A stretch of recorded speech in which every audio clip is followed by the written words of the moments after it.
all my life, for over 30 years been at LE, all my sermons are about LE work.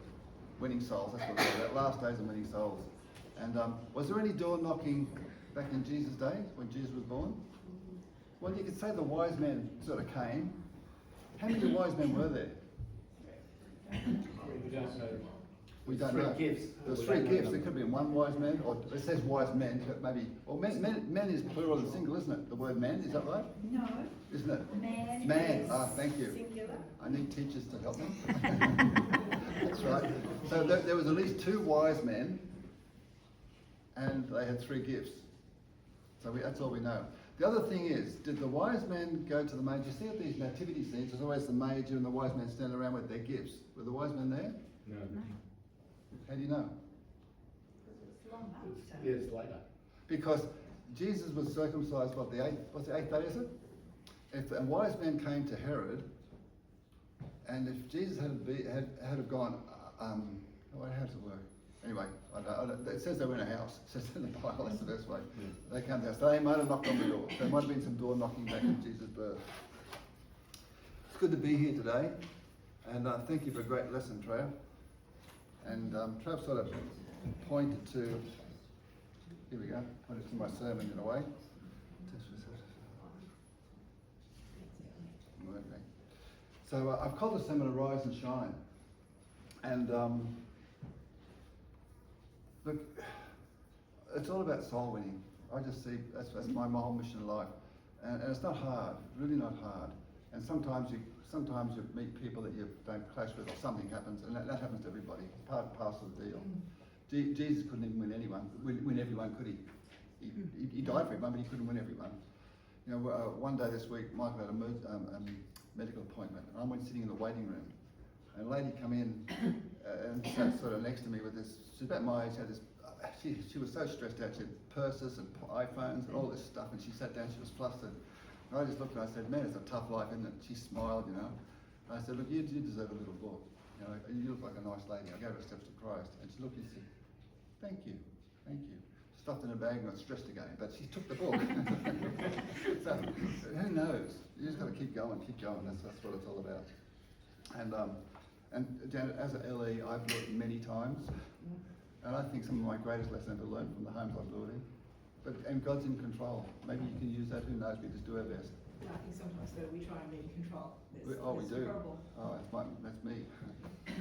Okay, a scripture reading this morning comes from Isaiah, chapter 60, verses 1 to 3. And it says this. It says, "Arise, shine, for thy light is come, and the glory of the Lord is risen upon thee." Verse 2, "For behold, the darkness shall cover the earth, and gross darkness the people. But the Lord shall arise upon thee, and his glory shall be seen upon thee." And verse 3, "And the Gentiles shall come to thy light, and kings to the brightness of thy rising." You know, may God bless his reading this morning. May he bless us too. Mm-hmm. Jesus said, "I'm the light of the world." This world is falling apart around us, isn't it? You've got to be willingly blind to see something big is going to happen. It's collapsing. Every news broadcast is just sickening. I don't like seeing the TV news anymore. It's just falling apart. I prefer the radio news, and sometimes when I'm driving, I drove into Mansfield once this week, turned the radio news on, and I heard this incredible news. It made me laugh, and then I felt sick. This is what happened. 2 years ago in Melbourne, police were called to a home where there was someone was going ballistic. And a number of people called, so the 2 police went. When they got there, there's a man there who identifies as a woman. And he's going ballistic. And first the police thought maybe he's drunk or on drugs, but somehow they worked out he wasn't. And this guy said that he was pregnant, or possibly pregnant. How this can happen, that's the part I laughed at. So this guy who says he's a woman says he is possibly pregnant. So the police put down in their report, possible mental illness. The guy took the police to court for 2 years. Mention the cost. On the news broadcast, it said the police have to apologise and be re-educated. It's incredible, isn't it? I don't know which scares me the most, this stuff or this crazy stuff. I don't know. They both scare me. I don't know if I mentioned this before. I don't think I have. Just recently, my youngest daughter Rachel lives in up north of Gosford there, in Kincumber, and she's got an 8-year-old girl who's just enrolled into the Adventist school. We're so thrilled. And Frankie's her name. Cutest can be, of course. I'll show you the 10,000 photos of her later on. She was playing at a park near her house with other kids, other girls. Fortunately, she wasn't involved in this, but an elderly man was in this toilet block exposing himself to the young kids. The police were rang, took the guy away. He says, I identify as a woman. The police let him go. That's mind-boggling, isn't it? Mm. That gives people license to do the wrong thing. Absolutely incredible. We are living in the dirt, in the toenails of Daniel chapter 2. We're living in the very last days. Look, I just got a couple more. I don't want to harp on the bad stuff, but these things just stuck out. This is, we have a daughter living about here somewhere, right in the thick of it, about there somewhere. But this is in 2017, January to September, 46, every red dot's a shooting in the US. 46,000 shootings in those first 9 months of 2017. 46,000 shootings in the country. Just mind-boggling. This last one, which I'll just point you to, is Mike and I were in the US when this happened. Although it didn't make the US news, it made we saw it on an English web page, English news, because there was an English politician caught up in this drug ring. But this guy's the bad guy. When I was a kid, the bad guys wore masks and the good guys didn't. Now the good guys wear masks and the bad guys don't. I don't get it. It's just incredible. Times have changed, haven't they? This guy's, his name is Santiago Lopez is his name, and his nickname is Stewmaker. He lives in Tijuana. When I read this on the English webpage, I was blown away. He, in Tijuana, there's families that they call cartels are involved in drug wars because they want to get their drugs across the border into San Diego and America. It's big money, so they fight each other for the right to actually get these drugs, their drugs into the country. Are you with me? And there's killings. This guy he was employed by all the drug cartels to dispose of the bodies once there was a killing. He got paid $10 US to dispose of a body. And he had a restaurant. In the back of his restaurant, he put a big bath where he acided the bodies down. Oh. And some of the bones wouldn't break down so quick. So he buried them in the back of his restaurant out here. That's how come he was found, because he dogs dug up his bones. But he said that when he was caught, he said that this is disgusting. He said he put 2,000 bodies through his restaurant. So people went there for a Mexican meal and they were cannibals. 2,000 bodies, plus more than 2,000 bodies. This didn't even make the news. It only made the news in the United Kingdom because there was a politician in England who was involved in these something to do with the drugs. It's just falling apart quick and fast, isn't it? His nickname's a Stewmaker. Absolutely incredible. Look, this world is dark and it's fallen apart, and Jesus is the only light. Are you with me still? 100%. And look, no matter what person you see, I've got this incredible burden to win every soul I ever see, and drives me crazy. Some ways drives Michael crazy, but I just got this burden because Jesus is coming soon. If we don't tell these people, no matter which face you see there, everyone, Jesus died for them, and we need to step out in faith. Sometimes, sometimes I blow it, and sometimes, and this is one time I almost blew it. I'm not going to share it with you. I was in Samoa, but before I retired, I used to travel a lot. I was in Samoa, and this is Apollo. I don't know if anyone's been there. You folk? You born in Samoa? I was. Whereabouts? Savai'i?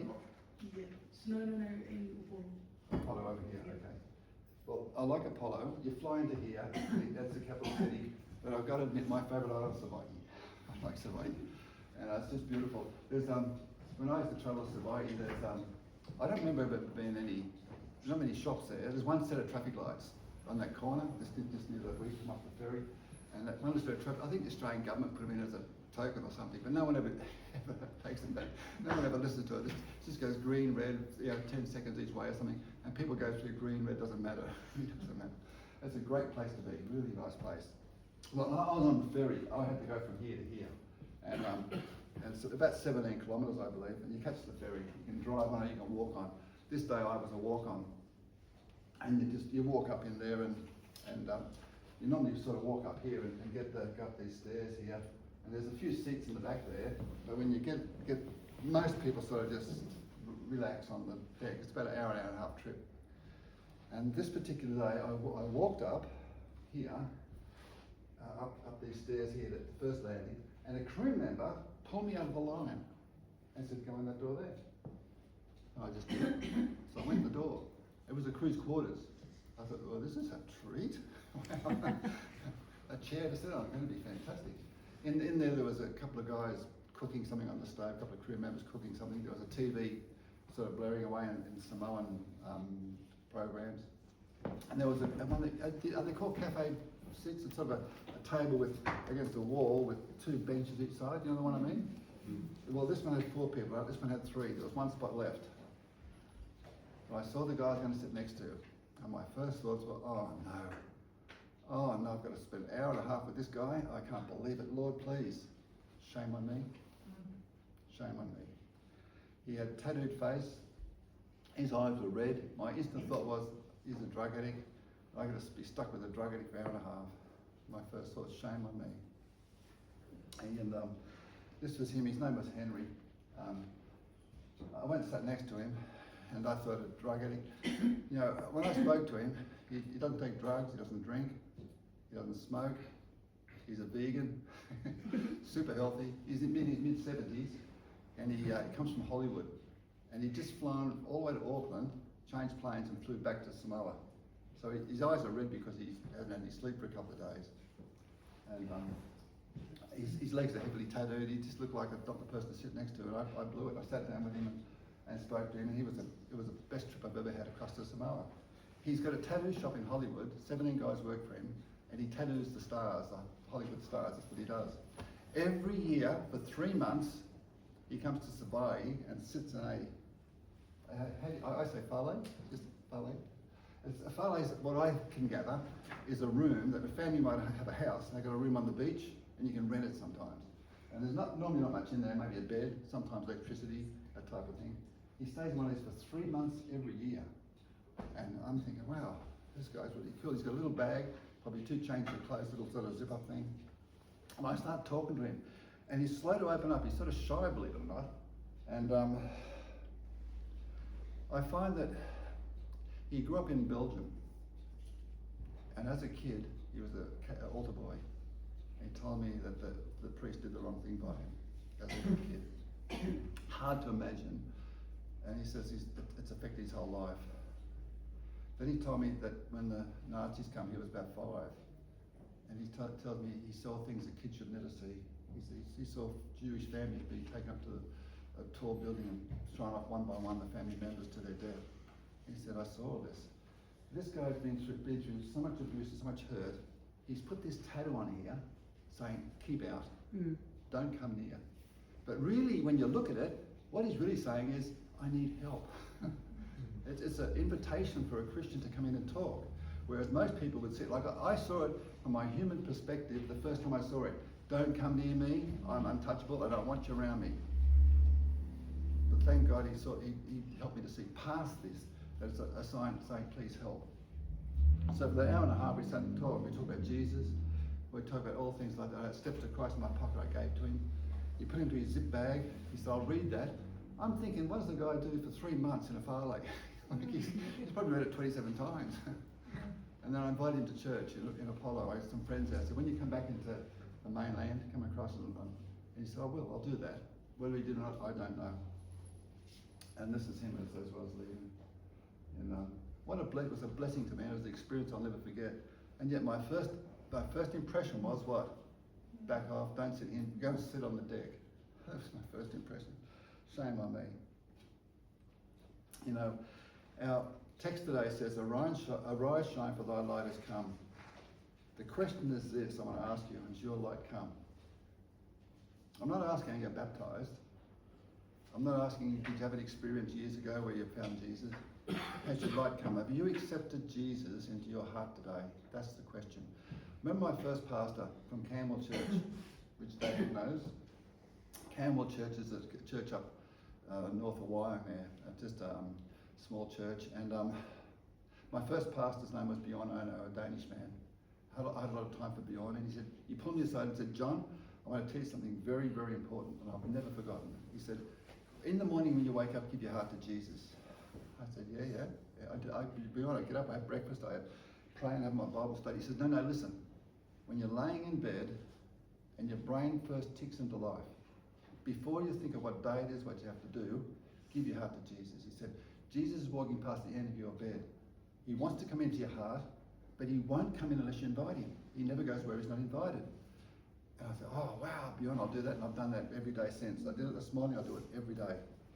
Let me illustrate with the story about the walk to Emmaus. Remember the story? It happened on Sunday after the Resurrection Sunday. This would be, I've worked out, Emmaus is about 11, 12 k's from Jerusalem. Jerusalem's up about 770 metres above sea level, and Emmaus is down the western slopes, a small town.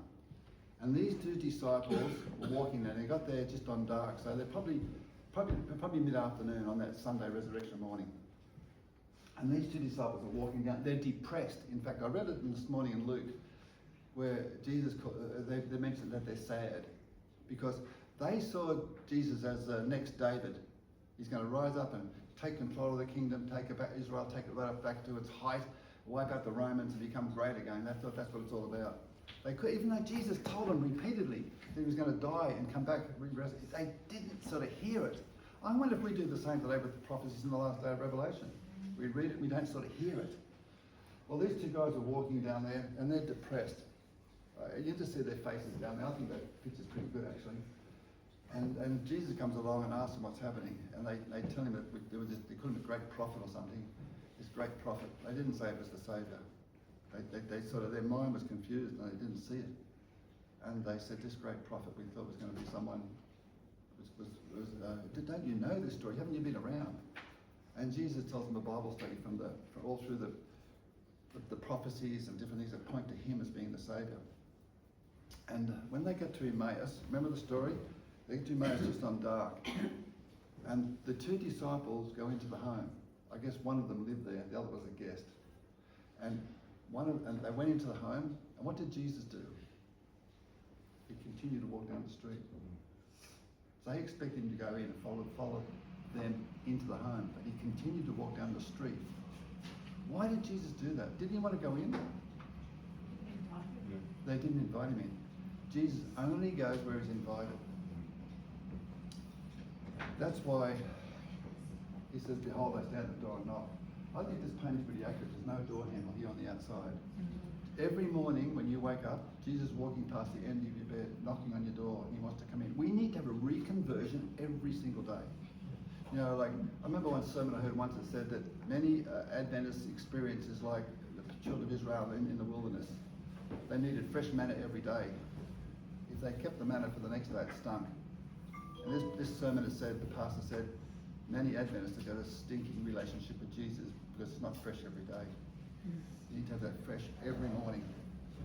It says, arise and shine, for thy light has come. Probably the most important question anyone's going to ask you today, have you connected with Jesus today? Or are you just living off yesterday's experience, which means you're not connected? Probably one of my favourite words in the whole Bible is arise. Because Jesus takes us from the pit, from the lowest part of this planet, where sin is worthy of death, every one of us. None of us here can commend ourselves to God by our past, our future, and even our nature. We've got nothing to offer God except a great need. And we're down in the lowest part of this planet. And God takes us and makes us part of his family. This was going to be one of the most powerful words in the Bible. Let me illustrate. In Revelation 21 verse 3 it says, now the dwelling of God is with man, and he will live with them. This is Revelation, this is at the end of the millennium. And this new Jerusalem, John sees it in verse 1 and 2, coming down out of heaven as a bride adorned for a husband. And as this comes down here, it says, and God is with men, the dwelling of God is with men, and he will live with them. This I wish I could add magical words I can say and get this out of my mind somehow. At the moment, there's heaven, that's where God lives. There's three heavens, right? There's the atmosphere around the earth, there's a starry heaven, and there's the heaven where God lives. Well, the heaven where God lives is the capital of the universe. Are you with me still? That's where he sends angels out to all the planets, countless inhabited planets all around the whole universe. And he runs it from there, but he's going to run it from here. He's going to bring the New Jerusalem down here, and he's going to dwell with men and live with them. Why does God want to live with us? Out of all the planets that have never rebelled, why does he want to go to one of these perfect places, spotless places, with spotless people, with spotless characters? Why does he want to come here with us, bunch of rebels? Do you know why? Because Jesus became a human being and his blood related to us. He wants to be with his family. We'll have a closer relationship to Jesus than fallen angels or people from other planets will ever have. In fact, I don't know if there's going to be envy in heaven, but they'll be envious of us because of our close relationship with Jesus. He wants to be with us. So where it says arise, that's the most incredible word. And Hannah, the mother of Samuel, she knew where it was at. Listen to this. She says, he raises up the poor out of the dust and lifted up the beggar from the dunghill to set them among princes and make them inherit the throne of glory. How incredible. God says, arise. He takes us from our filth, from our human nature that's so disgusting. If you don't surrender to Jesus, it's got to die. And makes us part of his kingdom. Arise and shine, for thy light has come. Now, Paul, on the way to Damascus is 281 kilometres from Jerusalem. And Paul's travelling up from Jerusalem to Damascus to kill Christians. That's what he's doing. He was probably the Christians' worst enemy. And he's travelling up there on foot. It takes about 10 to 12 days to walk. And as he's travelling along, he finds himself laying on the ground. He can't get any lower than where Paul was. And what does God say to him? Arise. Arise and go. God took Paul, probably the worst enemy of the Christians, to be part of his family, to be the apostle to the Gentiles. How many books do you reckon Paul wrote in the Bible? I hope someone knew, because I looked at this one, but I can't remember. I think it's 14 if you include Hebrews. Here he is, the worst enemy of the lot. God took him, he says, arise. He picks him up from the slum to be the apostle to the Gentiles, writing out of 66 books, I think it's 14 books. Incredible. Absolutely incredible. Arise and shine, for thy light has come, and the glory of the Lord has risen upon thee. Verse 2 says, for behold, darkness shall cover the earth, and gross darkness the people. I looked up when Isaiah wrote this. It was about 2,800 years ago, about 800 BC, he wrote this. And this is a prediction. So Isaiah is making this prediction. It's a prophecy. He says, behold, the darkness shall cover. He's talking about the future. Darkness is going to cover this earth. Gross darkness the people. So Isaiah is making a prophecy, a prediction. Paul, in 2 Timothy 3, he confirms, he says Isaiah's right. Then he describes this darkness that we're living in. This is what Paul says. In 2 Timothy 3, 1 to 5. You all know it well. It says, you know this, Timothy. Paul's writing a letter to Timothy. You know this, Timothy, that in the last days, what days? Last days. It will be very difficult. People will love only themselves and their money. They'll be boastful and proud, scoffing at God, disobedient to their parents, and ungrateful. They will consider nothing sacred. They'll be unloving and unforgiving. They'll slander others and have no self-control. They'll be cruel and hate what is good. They'll betray their friends, be reckless, be puffed up with pride, and love pleasure rather than God. They will act religious, but they'll reject the power that could make them godly. Stay away from people like that. So Isaiah is predicting it. Paul's confirming and describing it. We're living in it. We're living in that darkness that both Isaiah and Paul talked about. That's the darkness we're living in today. In fact, Ellen White says this in Christ Object Lessons. The coming of the bridegroom was at midnight, the darkest hour. So the coming of Christ will take place in the darkest period of this earth's history. Isaiah's predicting it. Paul's describing it. We're living in it. We're living in the darkest time of this earth's history. And look, I don't want to harp on this stuff, but look, some of the things like $5 million. That's how much is spent on warfare on this planet every minute. $5 million a minute. Can you believe it? It's incredible. More than 720,000. That's how many people suicide every year in the world. Around 4 to 5 million try. These people see this world as so dark, there's no way off the planet, there's no way out. That's what they see. 60%, this is from New South Wales Education Department. Year 10 students in New South Wales, they're saying 60% have either used drugs or alcohol on a regular basis. I think 2 days a week, I think they would call a regular basis. Heroin, I remember when I was a kid, I used heroin. I was 18, it's the worst thing I've ever done. It's a horrible, horrible thing. I saw one of my friends overdose and die at one night. And they got heroin now, synthetic heroin, more than 2,000 times stronger than the one I took. I cannot even imagine what that would be like. 138,490, that's how many people in the US were shot in a 10-year period by kids with guns. It says, for behold, darkness shall cover the earth and gross darkness the people. This report's a police report, how times have changed. I got it from the division president, I heard him preach. And what it is, it's a police report, and they're comparing a school, kids in schools in 1940, the top disciplinary problems in school in 1940 compared to today. That's just a police report. So the top 7 things, disciplinary problems in schools in 1940. I know no one here was in school in 1940, but have a guess. What do you think the worst thing a kid can do in a school in 1940?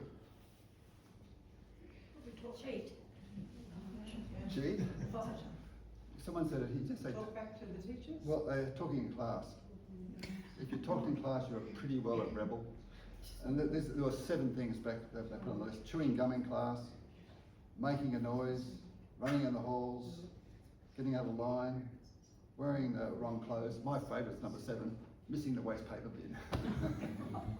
Major issues in 1940. Oh my goodness. And this police report, it compares these issues in 1940 to issues in schools today. What do you reckon number 1 is in schools today? Drugs, there it is on there, drugs. There's 17 today. These are the 17 that the police put down in their report. They've got drugs, number 2 is alcohol, pregnancy, suicide, rape, robbery, assault, burglary, arson, bombing, murder, absenteeism, vandalism, extortion, gang warfare, abortion, and sexually transmitted diseases. I wonder where chewing gum comes on the list today. It seems so minor, doesn't it? For behold, darkness shall cover the earth and gross darkness the people. It's interesting, see that little thing there? What do you call that thing, those 2 dots? Colon. What does it mean? Means whatever comes after it explains what came before it. I agree, but I'll add a little bit more if you like. That should be a full stop, because we don't deserve a saviour. Why would Jesus want to leave heaven with the adoration and all the glory, and everyone loves him? He's the king of everything, and everyone's grateful. Why would he want to come to this rebel planet, live as one of us, be abused and finally killed by the people he come to save? Not only that, but the people who he elected to be the depositories of truth, the very ones who he chose to hold the truth and spread the truth. Why would he want to come to this planet? It should be a full stop. That colon means there is something coming, there's something more. It's not a full stop, there's more. It's not hopeless, there's more. Who knows what the next word is? It's my second favourite word in the Bible. Yes, you're spot on. Yeah. But. That but is Jesus intersecting. It's Jesus coming. We don't deserve it. God promised it, and Jesus came for us. That but. I love the way that God interjects. He's got the answers before the problem comes. This was written 2,800 years ago. God's got the answers. I love the way. For example, I made a list of God's buts. And if you've got a problem in the past, if you've got a past you can't forgive yourself for, if you've got things that you've done that you're not proud of, in fact, if you've got sins that just keep popping up, Satan says, how can you be a Christian? Look what you've done. If you're that type of person, this is for you. God's got a but for you. He says the wages of sin is death. But that's Jesus. It should be a full stop. See, is that called a semicolon? I don't know what the difference is, but there's a couple of dots there. But that means that there's something. Don't worry. Jesus is coming for you. But the gift of God is eternal life through Jesus Christ our Lord. If you've got a problem with the present, you're going through issues that you can't just weigh you down. God's got the answer for you. But as many as receive him, to them gave he power to become the sons of God, even to them that believe on his name. Maybe you've got a problem in the future. Worry about the future. God's got a but for you too. And the world passes away and the lust thereof. But, see, that's a hole in the game. That's where it should stop. But, as Jesus intersecting, he's coming here for us.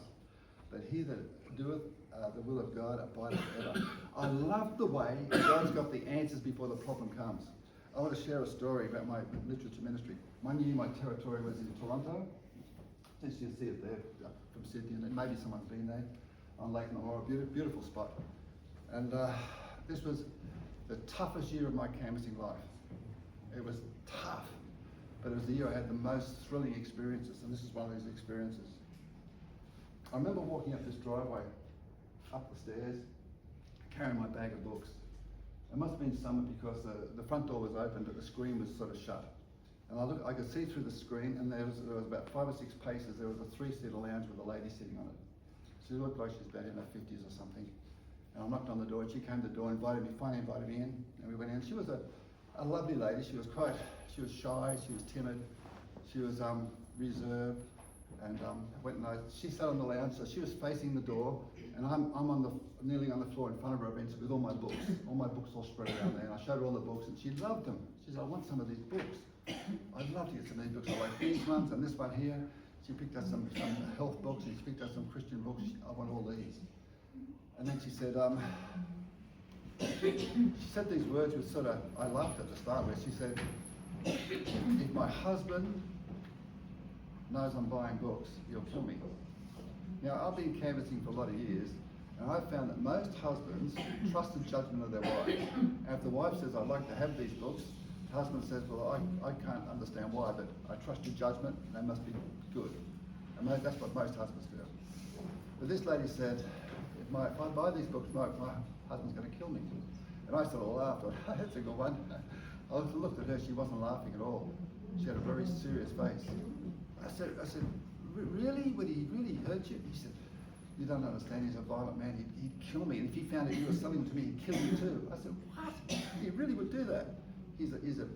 When he's drunk, he just gets absolutely aggressive and abusive. His name, guess what his name was? Mr. Huff, that was his true name. And I said, look, I don't want to, I'm not pressuring in any way.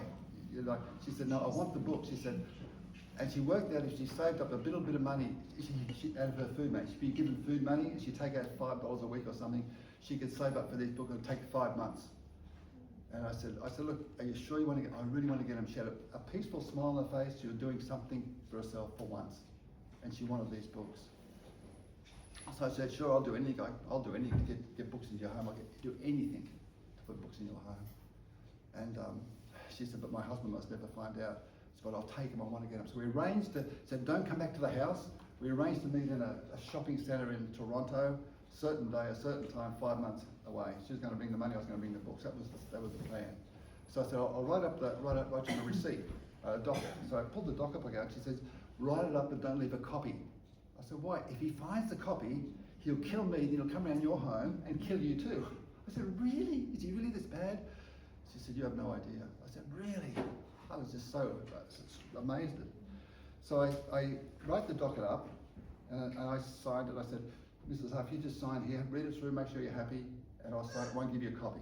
So she's sitting there, and she's got the pen poised to sign. She looks at me, she's got the most beautiful, serene look on her face, so happy, and I'm just sitting there looking at her, and then she looks above my head, and her face goes to one of total horror. Absolute chalk and cheese face.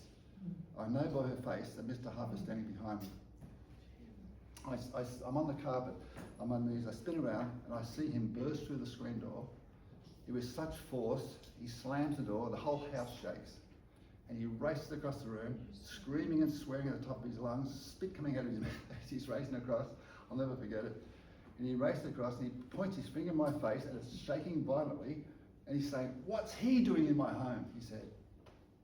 And what would you do? There's nothing you can do, it happened so quick. Fortunately that morning, when Jesus was walking past my bed, I said, "Lord, come into my heart, I'm yours this day, whatever happens, let it be your will." So it's God's problem, not mine, right? Am I right? And then he's just shouting and swearing and cursing, and she's in a fetal position on the lounge, this poor woman. She's shrunk up into nothing, trying to cope with this bombardment of abuse. And I'm just sitting there. I'm not really stressed, but I'm thinking, it happened so quick. You didn't get time to even think. And he's cursing and swearing. What happened next? I don't like saying it away because I didn't do it. I had no control over my body. This happened without my approval, I didn't do it at all. But what happened was this: I believe 2 angels got me and picked me up by my shoulders, and I flew up in the air. I remember being up in there. I seemed to be like that, horizontal up at the roof, and I come down and I land on top of Mr. Huff. And when I land on top of him, I find myself, he's standing here, and I got my arms around him like this, not in a strangle, in a hug, and my cheek is on his cheek. I look at my eye, his eye is there, looking at me. Now, you think it disarmed me, it totally disarmed him. I'm just he's looking at each other's eye, and I said, "Do I know you?" He said, "No." So I grabbed his finger, it was still pointing to where I used to be, and I said, "Well, I'm John, nice to meet you." He was totally disarmed. His voice went to one of anger, to one of, he was a wimpy wuss. "Yeah, what's your name?" I can't, all I can do is tell you what happened. I don't know why or how or whatever else. This is what happened. And I said, I think, don't talk about books. Let's talk about something he's interested in. Around his lounge room, he had this little shelf about 2 foot from the ceiling, all the way around. And he had a collection of beer cans from all over the world or somewhere, I don't know where it was. And I said, "That's a very interesting collection." I started my arm at his shoulder. "That's a very interesting collection." No, I didn't say it was good. I said it was interesting. And for about 15 or 20 minutes, he's telling me about this fishing trip with the boys, this hunting trip, and something here about these beer cans. After about 20 minutes or something, he said, "What are you doing in my home anyway, John?"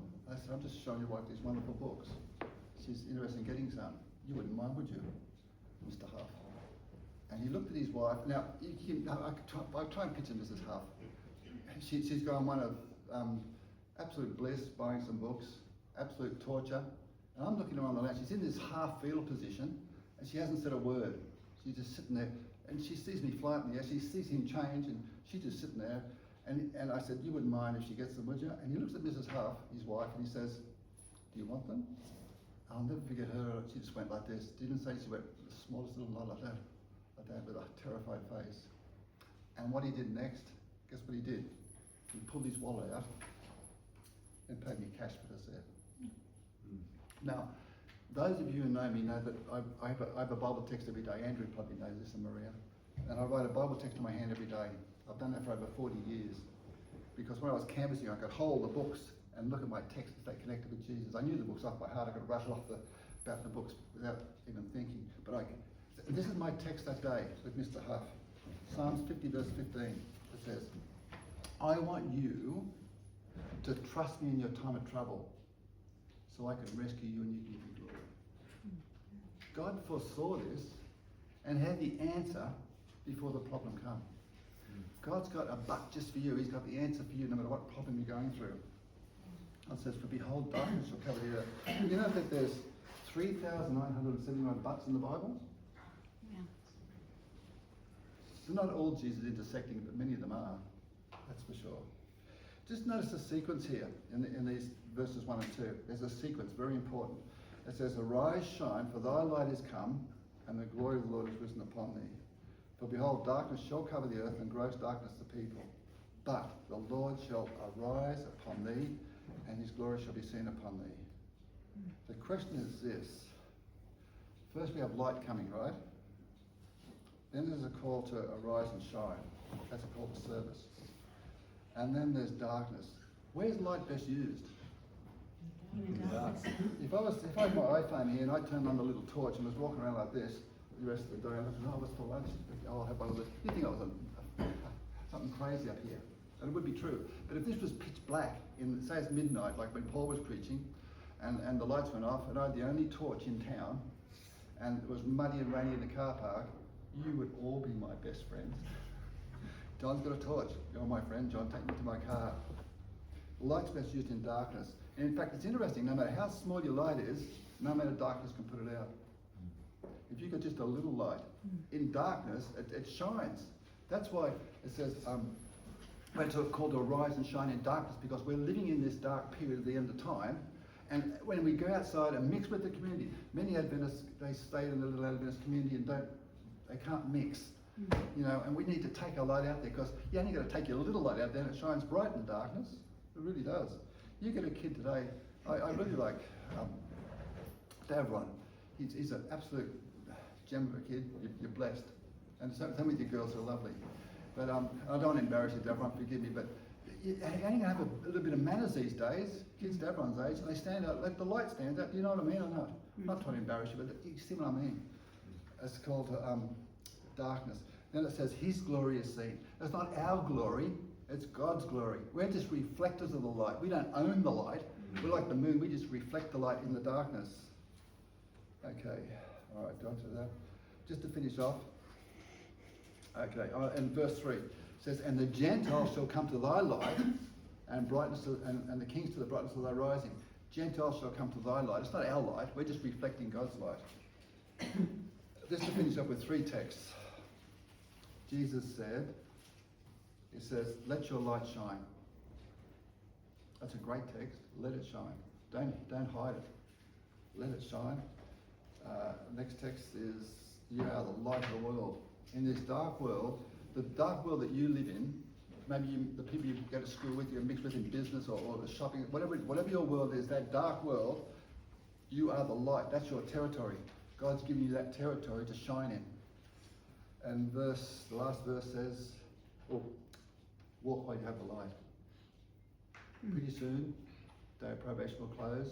No more walking. Done, dusted. Everyone's set. Now's the time to walk. May God bless each of us. This sermon's for me more than anyone else. May God bless each one of us. May God use each one of us. May there be people in heaven as a result of our light shining in darkness. Yep. Our last hymn.